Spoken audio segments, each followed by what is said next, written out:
Alright guys, so doing a quick update on this tube front end setup. I got somewhat of a panel mocked into place, still trimming and figuring that out. I got the intercooler and radiator mounts basically done for the most part. I've got some half-inch bar that I've welded up. Made some brackets, they come down bolt to the bumper to help support that. Kind of all ties together. I haven't welded the aluminum plates to the radiator yet, only because I don't have I don't have my TIG welder set up here at home, so I got to get that Amazon cheapie right there set up, and I got to get another tank. I got my MIG welder, my Harbor Freight cheapie welder set up, but I don't have my TIG set up, so I can't weld aluminum just yet here. I can weld it elsewhere, but anyways, yeah, so some half-inch bar I've got coming off. The reason I did this setup is simply just because it's lightweight. It's pretty simple. It's very strong. There's basically no flex in it, and once it's all tied together like it is, it's very, very rigid. So, I mean, the whole car moves when I try and shake anything. So, pretty good there. Gonna make some filler panels that come in and fill this section up.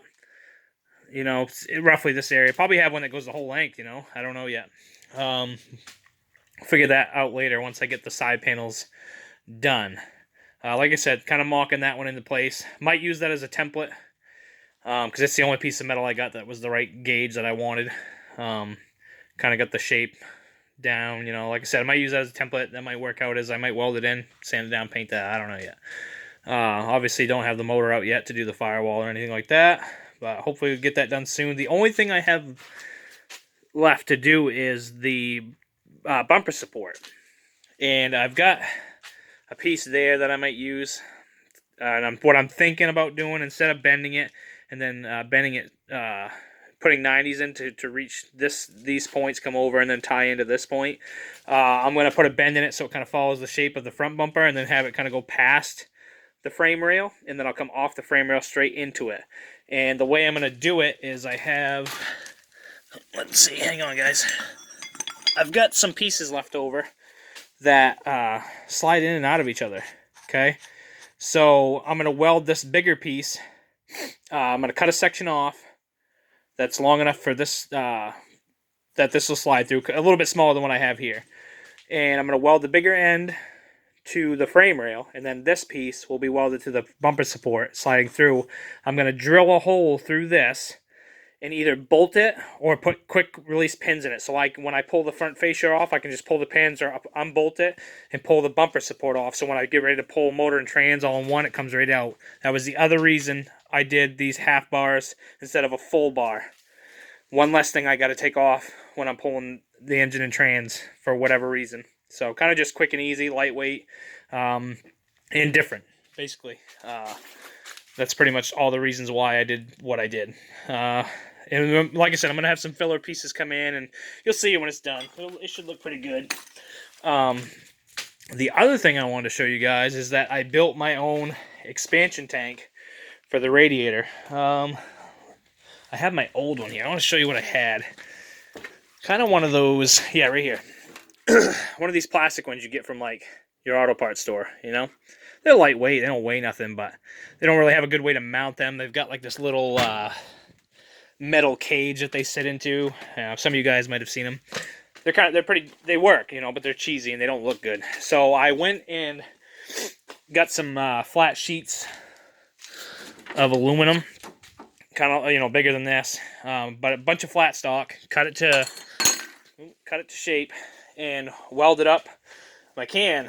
And then I went and bought the necessary fittings and weld-in bung and cap kit, and then